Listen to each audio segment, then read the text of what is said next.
আচ্ছা, কে সংসারে আগুন লাগাবে 10 টাকায়? হাঁস বেলুন বেচে আর মৌমাছি বেশি সেলের জন্য বেলুনগুলো ফুটিয়ে দেয়। সংসারে কে আগুন লাগাবে 10 টাকা?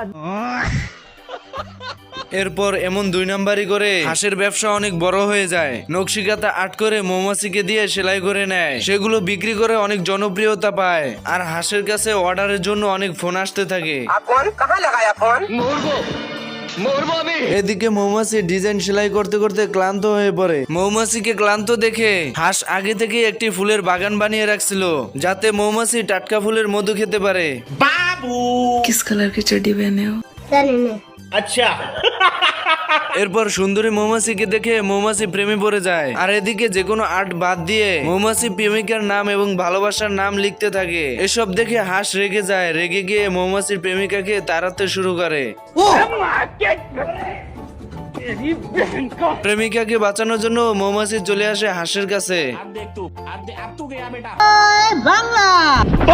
এভাবেই হাঁস আর মৌমাছির বন্ধুত্ব নষ্ট হয়ে যায়।